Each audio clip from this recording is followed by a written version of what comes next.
Anton Klein wurde 6 Jahre am Missionsseminar in Neuendettelsau ausgebildet. Von 1964 bis 1967 lebte und arbeitete er zusammen mit seiner Frau in Ega in Neuguinea. Das war die Pionierstation, die von Wilhelm Bergmann gegründet worden war, heute Kundiawa.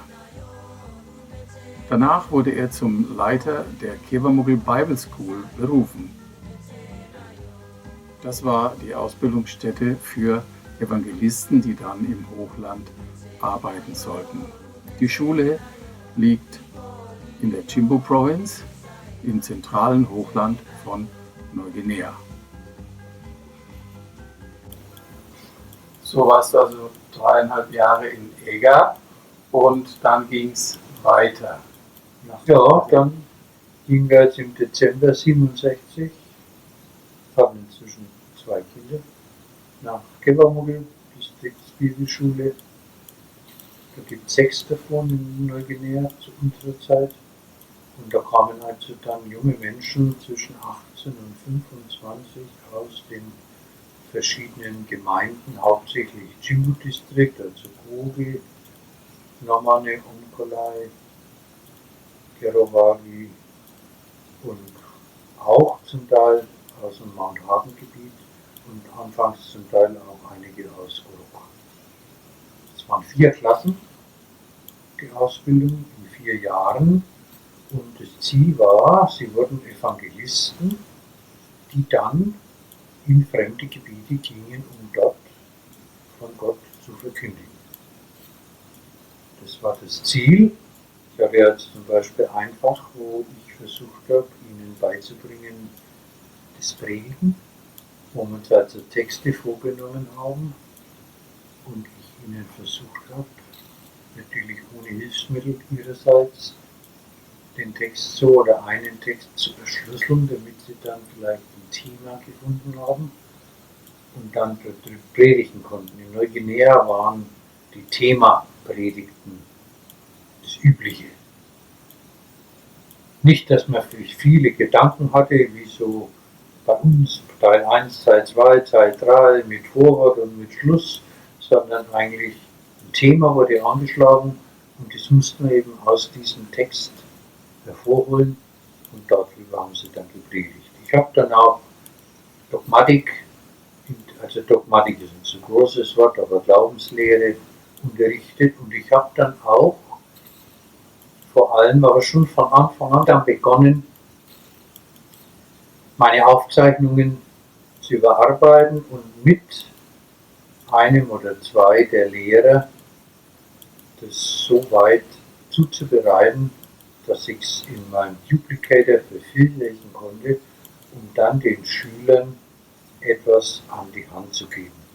Der Unterricht war anfangs in Kotte, bis 1970 auf jeden Fall. Da haben wir auch noch 3 Lehrer aus dem Kotte-Bezirk.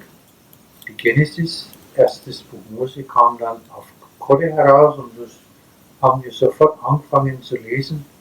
Aber es war natürlich die Schwierigkeit, man musste das ja auslegen in die Welt und in die Kultur dieser Menschen dort. Ich konnte sehr wohl auf Englisch oder auch auf Deutsch sagen, was ich wollte. Dann natürlich auch in Kotte oder Kuman oder später Pidgin. Aber man musste ja insofern völlig umdenken, weil ja das in eine ganz andere Welt hineingesprochen wurde zu Menschen, die ganz anders gepolt waren, die andere Gegebenheiten vorfanden und. Und da habe ich eben festgestellt, dass das Alte Testament, als wir jetzt das erste Buch Mose lasen, den Schülern viel näher war als das Neue Testament. Sie konnten sich gut vorstellen, wie die Patriarchen Abraham, Isaak, Jakob mit ihren Herden durchs Land gezogen sind. Und sie waren einfach von ihrer Kultur her, von ihrer Einstellung her, von ihren Sitten und Gebräuchen mehr näher am Alten Testament als am Neuen Testament. Und diese Arbeit hat mir dann Freude gemacht Es war natürlich anfangs schwer und müßig, überhaupt einmal, wenn man also das Buch, erste Buch Mose, dann auch, ich habe noch eine Auslegung geschrieben, über etliche Seiten, alles natürlich hektografiert. Ich habe es aber dann im Unterricht eben gebracht und habe dann gemerkt hinterher, was ankam, was weniger gut ankam, und das konnte man dann auch redigieren und verbessern.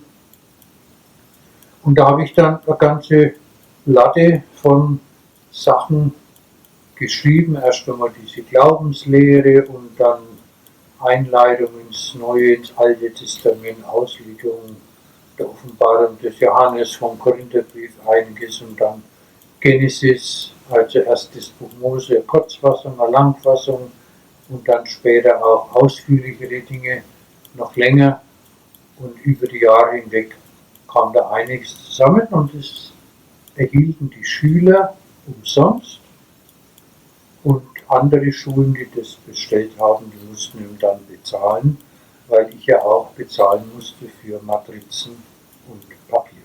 Es gab noch 3 Lehrer, alles Hochländer aus dem Süden,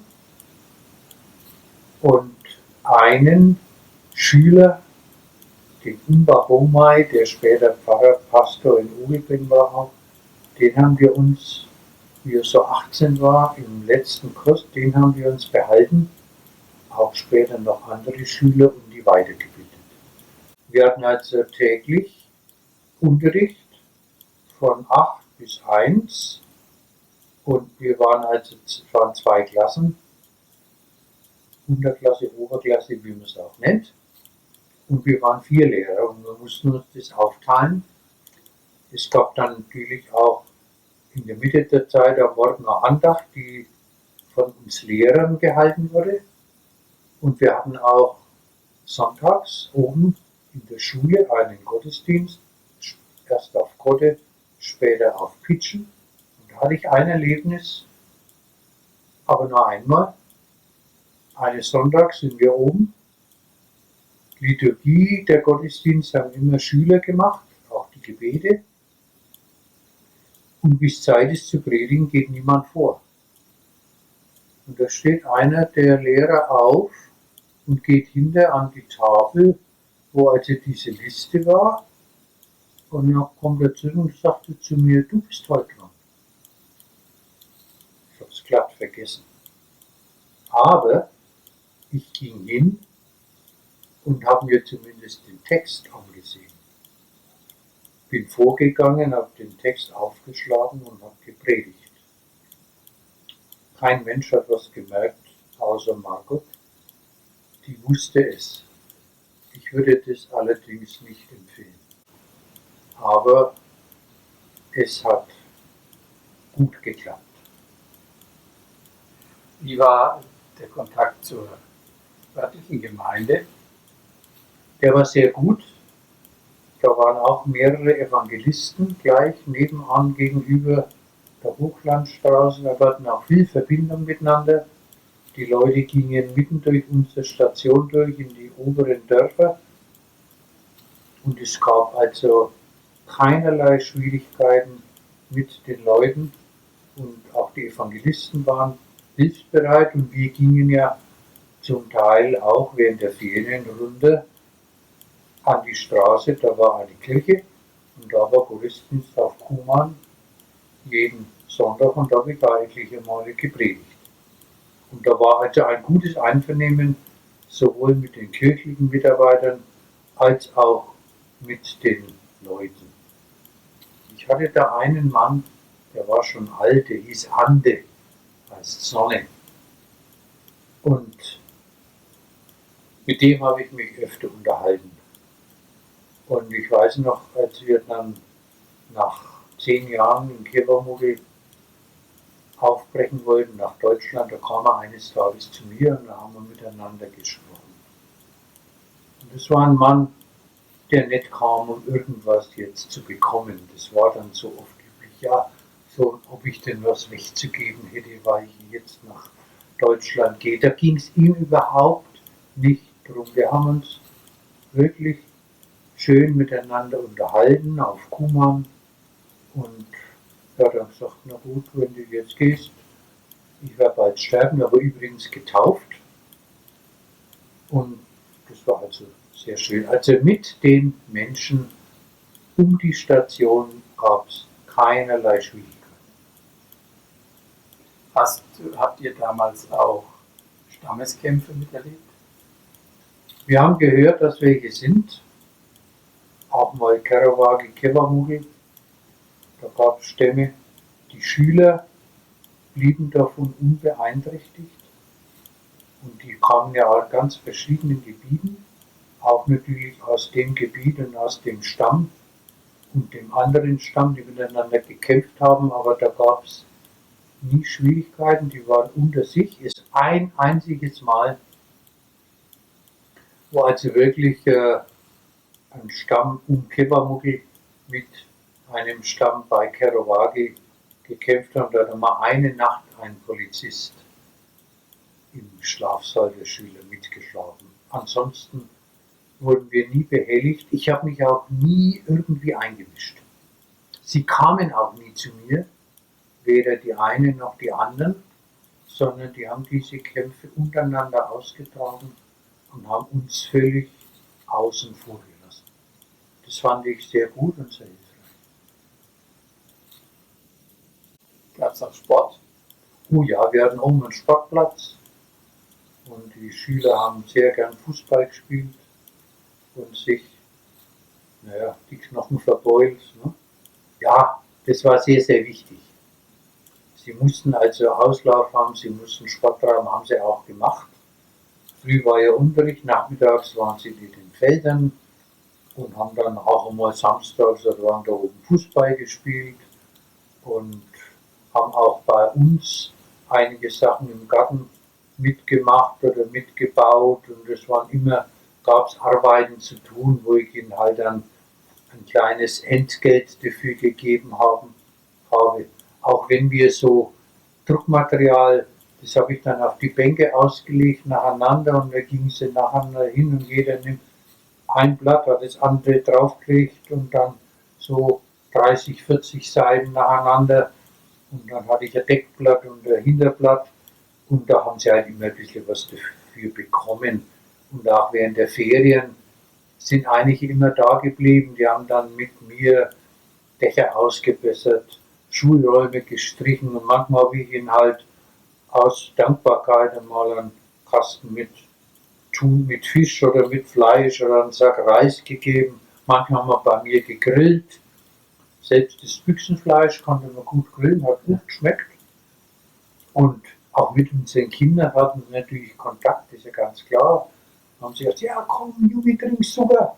Also zum Zuckerrohr essen, würden wir sagen, waren die in den Häusern oben. Haben sie natürlich auch mit ihnen unterhalten können. Ja, die haben das gelernt, wie Kinder Sprachen lernen. Und ja, das war eine gute Zeit und wie gesagt, während der Ferien blieben einige da, mit Arbeiten, waren wir immer beschäftigt und da sind wir dann in die Kirche zum Gottesdienst gegangen. Und hattet ihr einen Kaffeegarten zu der Zeit? Die Schüler hatten auch Kaffee, auch die Lehrer, der dann verkauft wurde. Auch der Store, den wir hatten, der brachte einiges ein. Wir bekamen zwar eine Zuweisung, aber das hat nicht ausgereicht und konnten also durch Kaffeeverkauf und durch den Store eben einige Dinge noch zusätzlich leisten für den Unterhalt der Schule. Es war für mich eine sehr schöne Zeit, insgesamt in Neuguinea, vor allem auch in Kewamugel. Wir haben es für sehr gut empfunden, dass wir 6 Jahre lang ohne Unterbrechung in Neuguinea sein mussten, da wir das Land nicht verlassen konnten. Und es gab uns jedenfalls die Möglichkeit, uns auf die Menschen dort, auf ihre Sprache, auf ihre Kultur, auf ihre Gewohnheiten und eingestimmt. Ich habe mal gehört, es gab nur Taschengeld. War das bei euch auch so? Die erste Zeit bis 1960 gegen 1970, 71, 72 das Missionswerk entstand, bekamen wir ein Taschengeld und wurden dann aber sonst medizinisch und auch mit Essen und für alles, was man brauchte, versorgt. Das wurde alles ohne Geld abgerechnet. Das Taschengeld hat gerade gereicht, um uns Porto zu kaufen für Briefmarken und Briefe, Filme, aber Schokolade zum Beispiel war private, musste man also aus eigener Tasche bezahlen. Aber Kleidung für die Kinder und so weiter, da hat uns unsere Omi, also meine Schwiegermutter, haben uns Quellepakete geschickt für Kleidung. Denn das gab es halt in Neuguinea anfangs nicht. Und dazu hat dieses Taschengeld auch nicht ausgereicht. Als dann die Missionsanstalt Neuendettelsau ins Missionswerk der Bayerischen Landes integriert war, bekamen wir ein normales Gehalt, konnten danach einiges zurücklegen und dann war natürlich vieles andere möglich. Wir waren dann des Öfteren in Kundiawa, mussten dort ja auch unser Petroleum, Diesel und Benzin fürs Auto kaufen und andere Dinge. Und da konnte man dann auch einiges besorgen, bis hin zu spanischen Oliven. Und das war dann nicht so schlimm. Da kam dann das Missionsflugzeug nach Kerawagi, was so 15 Kilometer von Kewamogi weg ist. Also das war dann schon möglich. Wir haben ja auch in Kewamogi anfangs noch Hühner, Kühe gehabt, hatten dann auch Fleisch und Nahrungsmittel, also das ging. Das war kein Problem, das Leben war halt einfacher. Es gab allerdings auch Alkohol, es gab Bier, es gab anderes. Die Schüler haben mal eines Tages zu mir gesagt, trinkst du Bier? Da habe ich gesagt, ja, das trinken wir in Deutschland und das trinke ich auch in Neuguinea. Aber ihr werdet mich nie wie die Kiabs, die australischen Beamten, im Straßengraben liegen und dummes Zeug reden. Das war nämlich bei den Australiern, die ja heftige Trinker sind, zum Teil üblich. Bei uns war das überhaupt kein Problem. Sie haben das akzeptiert, wollten auch kein Bier. Ich habe ihnen auch nie eins angeboten. Und wenn wir zusammen waren und mal gegrillt haben, da gab es eben kein Bier, da gab es Wasser und Saft. Aber sie haben das voll und ganz akzeptiert, so wie sie auch akzeptiert haben, dass wir aus einem anderen Land, aus einer anderen Kultur kommen. Sie haben natürlich dann auch von uns erwartet, dass wir ihre Art zu leben akzeptieren und uns nicht irgendwo reinhängen oder reinmischen, etwa, dass wir meinen, wie sie ihre Schweinefeste feiern müssen. Die haben sie dann gefeiert, gleich in nächster Nähe, und haben sie natürlich voll gegessen, weil sie das Fleisch nicht in der tropischen Hitze aufheben konnten und waren halt dann, ja, übersättigt und mussten einiges wieder erbrechen. Aber gut, so war das. Gab es damals Marihuana? Nein. Es gab eines dann, Betelnuss. Und die kam von der Küste. Und damals die Leute, die das raufgebracht haben, die ja auch ziemlichen Profit gemacht, die haben das dann an die Einheimischen verkauft. Und es wurde anscheinend, haben viele dann Betelnuss gekaut. Allerdings in Kewamogi gab es weiter oben in dem Wald eine Nussart, Karuka. Und wenn man die muss man in der Asche rösten. Und wenn man die in größerem Maße isst, ist ein bisschen aphrodisierend. Und ich erinnere mich, dass zu einer bestimmten Jahreszeit die Einheimischen mit solchen Ballen, immer drüben so einen Ballen an einem Stecken über den Rücken, das runtergetragen haben.